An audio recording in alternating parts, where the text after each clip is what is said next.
வணக்கம். நான் தர்ஷனா நாகராஜன், சித்த மருத்துவர். நம்ம நாட்டில் ரெண்டு பெரிய பிரச்சனை இருக்குது.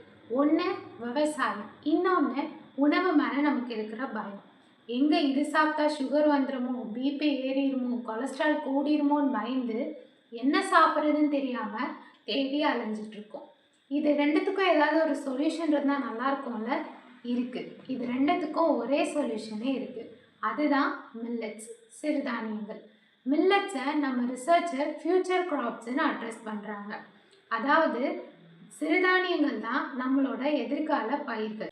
ஏன்னா மில்லட்ஸுங்கிறது நம்ம நெல்லுக்கு தேவைப்படுற மாதிரி அதிகமான நீரோ, நம் மண்ணோட வளத்தை கெடுக்கிற மாதிரி அதிகமான பூச்சிக்கொல்லி ரசாயனங்களோ உரங்களோ தேவைப்படாது. இது வறட்சியில கூட வளரக்கூடியது. இப்போ இருக்க கிளைமேட்டிக் சேஞ்சஸ்க்கு நல்லாவே தாக்கு பிடிக்கும்.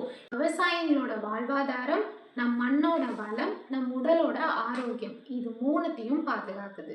சரி, ஏன் சிறுதானியம்? ஏன்னா இது கலர் கலராக கவரில் அட்ராக்ட் பண்ணுற மாதிரி பேக்கிங்கோ இல்லை கிரேவிங்ஸை அதிகப்படுத்துகிற மாதிரியான ஆட்ஸ் அண்ட் ப்ரொமோஷன்ஸோ இதுக்கு கிடையாது.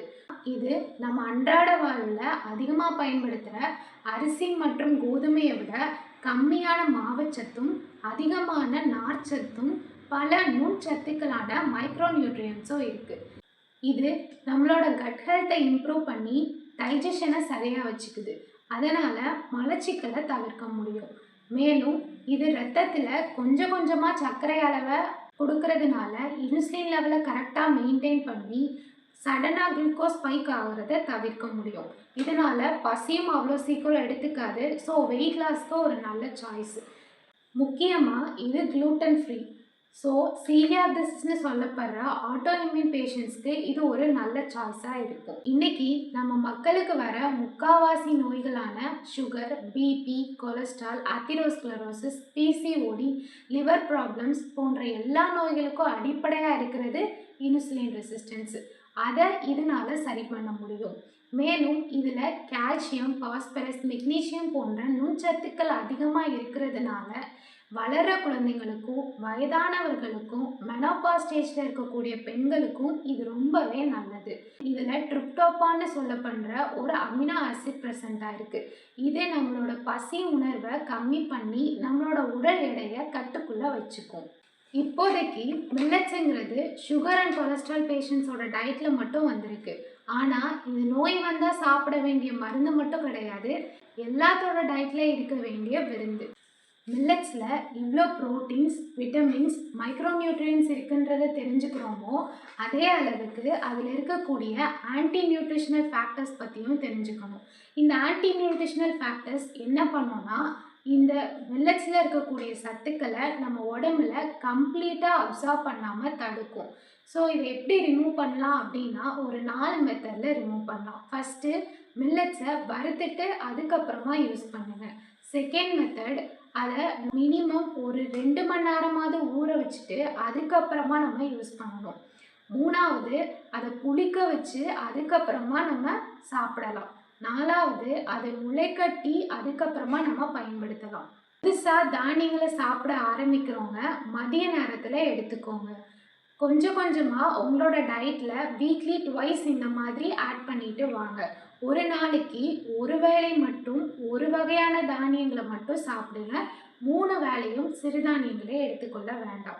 மில்லட்ஸை சுகர் பேஷண்ட்ஸ் தான் அதிகமாக சாப்பிட்றாங்க. ஸோ அவங்க எல்லாம் அதை கூலாக எடுத்துக்காமல் அதோட முழு வடிவத்திலே எடுக்க பழகிக்கோங்க. ஃபார் எக்ஸாம்பிள், கம்பை கூலாக சாப்பிடாம அதை சோறாக வடித்து கம்மஞ்சோறாக சாப்பிடலாம். 1960 பசுமை புரட்சிக்கு முன்ன வர பல சிறுதானியங்கள் புழக்கத்தில் இருந்தது. ஆனால் இப்போது அரிசி மற்றும் கோதுமையோட பழக்கம் அதிகமாகி சிறுதானியங்களோடது கம்மியாயிடுச்சு. இப்போ நமக்கு தெரிஞ்ச சில சிறுதானியங்களை பற்றி நாம் பார்க்கலாம். ராகி, பஞ்சந்தாங்கி என சொல்லுகின்ற கேழ்வரகின் செய்தி இது கேள். இதில் இருக்கிற கால்சியம் அண்ட் பாஸ்பரஸ் வயசானவங்க, மெனோபாஸ் டைமில் இருக்கக்கூடிய பெண்களுக்கு ஏற்படக்கூடிய எலும்பு தேய்மானத்துக்கு ஹெல்ப் பண்ணும். இதில் இருக்கக்கூடிய ட்ரிப்டோபானுங்கிற அமினோ ஆசிட் நம்மளோட பசி உணர்வை கம்மி பண்ணி சர்க்கரை நோயை கட்டுக்குள்ளே வச்சுக்கும். இதில் இருக்கக்கூடிய லெசித்தின் அண்ட் மெத்தியோனைன் போன்ற அமினோ ஆசிட்கள் கல்லீரலில் இருக்கக்கூடிய கொழுப்பை வெளியேற்றும். இதில் இரும்புச்சத்து அதிகமாக இருக்கிறனால நம்மளோட ஹெச்பி லெவலை கொஞ்சம் இன்க்ரீஸ் பண்ணும். இதை சர்க்கரை நோய் இருக்கிறவங்க தோசை, களி, அடை, கஞ்சியாக நாம் சாப்பிடலாம். குழந்தைங்களுக்கு இதை கூழ் மாதிரி காய்ச்சி அதில் பாலும் சர்க்கரையும் கலந்து ராகி மால்ட்டா நாம் கொடுக்கலாம். இது அதிகமாக சாப்பிட்டா வாதத்தை அதிகப்படுத்தி மலக்கட்டை ஏற்படுத்தும். திணை, ஃபாக்ஸ்டெயில் மில்லட், திணை மாவும் தேனும். இன்றைக்கும் முருகன் கோயில்கள் எல்லாத்துலேயும் இதை பிரசாதமாக கொடுத்துட்ருக்காங்க. இது முக்கியமாக ஆண்களோட உயிர் அணுக்களை அதிகப்படுத்தும். இது நம் தோலில் சுருக்கங்கள் ஏற்படுறதை தடுத்து ரொம்ப கிளியர் அண்ட் சாஃப்டான ஸ்கின்னை நமக்கு கொடுக்கும். இது மன அழுத்தத்தை குறைச்சி நம்மளோட மூளை செல்களை புத்துணர்ச்சி செய்ய வச்சு ஞாபக சக்தியை அதிகப்படுத்தும். அதனால் அல்சைமர் டிசீஸுக்கும் மேலும் ஸ்ட்ரெஸ்ஸான ஜாப்ல இருக்கவங்க எல்லாத்துக்குமே இதை நம்ம கொடுக்கலாம். விட்டமின் B1 அதிகமாக இருக்கிறதுனால நம்ம இதயத்துக்கு போகக்கூடிய இரத்த குழாயை பத்திரமா பார்த்து தேவையற்ற கொழுப்புக்களை எல்லாத்தையும் கரைச்சி கொலஸ்ட்ராலை கரெக்டாக மெயின்டைன் பண்ணும். எந்த உணவு சாப்பிட்டாலும் முழுமையான சக்தி கிடைக்காத மாதிரியே உணரக்கூடிய சுகர் பேஷண்ட்டுக்கு இது ரொம்பவே நல்லது. ஃப்ராக்சர் ஆகி எலும்பு உடைஞ்ச நிலையில் இருக்கவங்களுக்கு இதை கொடுத்தோன்னா விரைவில் எலும்புகள் கூடும். இதை கஞ்சியாவோ களியாவோ சாப்பிடலாம். பிள்ளை பெற்ற பெண்களுக்கு இதை கூழாக கொடுக்கணும். இதை அளவுக்கு அதிகமாக சாப்பிட்டோன்னா உடம்பு ரொம்ப ஹீட் ஆகி பித்தம் அதிகமாகும். கம்பு, பாஜ்ரா, இதில் விட்டமின் A அதிகமாக இருக்கிறனால கண் பார்வைக்கும், விட்டமின் B1, ஜிங்க், ஃபோலேட் போன்ற மைக்ரோநியூட்ரியன்ஸ் அதிகமாக இருக்கிறனால நம்மளோட சருமத்தில் இருக்கக்கூடிய டெட் செல்ஸை ரிமூவ் பண்ணி சருமத்துக்கும், மேலும் கெரட்டின் அதிகமாக இருக்கிறதுனால ஹேர் க்ரோத்துக்கும் ஹெல்ப் பண்ணும். இதில் இருக்கக்கூடிய ஆன்டி ஆக்சிடென்ட் சீக்கிரமாக வயதாவதை தடுத்து நம்மளை இளமையாக வச்சுக்கும். நம்ம உடம்புல ஆக்சிஜன் கன்சப்ஷனையும் அதிகப்படுத்தும். அதிக அளவு மெக்னீஷியம் அண்ட் பொட்டாசியம் இருக்கிறனால இதயத்துக்கு போகக்கூடிய இரத்த குழாய்களை விரிவுபடுத்தி அங்கே இருக்கக்கூடிய இரத்த ஓட்டத்தை சீராக வச்சுக்கும். அதனால் கொலஸ்ட்ராலோ இல்லை ஹார்ட் டிசீஸோ வராமல் தடுக்க முடியும். மேலும் PCOD, small intestine cancer, gallbladder stone போன்றவற்றை இதனால் தவிர்க்க முடியும். கம்பு, கூழ், அடை, தோசை, முளைக்கட்டின பயிராக நம்ம சாப்பிடலாம். கம்பை களி மாதிரி செஞ்சு அதில் தயிர், உப்பு சேர்த்து அடுத்த நாள் புளிக்க வச்சு காலையில் சாப்பிடும்போது அதில் கிடைக்கக்கூடிய ப்ரோபயோட்டிக்ஸ் மூலமாக நம்மளோட கட் ஹெல்த்தை ரொம்பவே நல்லா பார்த்துக்கும்.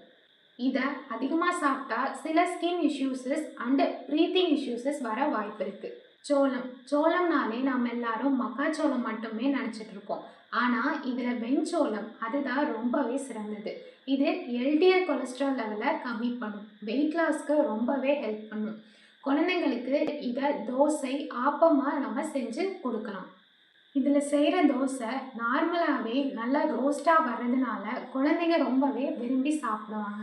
அளவுக்கு அதிகமாக எடுக்கும்போது சில ஸ்கின் இஷ்யூஸஸ் வர வாய்ப்பு இருக்குது. ஸோ இதை அளவோட ஒரு வேளை மட்டும் நாம் எடுத்துக்கணும். வரகரிசி சோறும் வழுந்துணங்காய் வாட்டும் முறமுறவே இனித்த மோருன்னு ஔவையார் அவங்க சாப்பிட்ட விருந்தை பற்றி பாடலாகவே பாடியிருக்காங்க.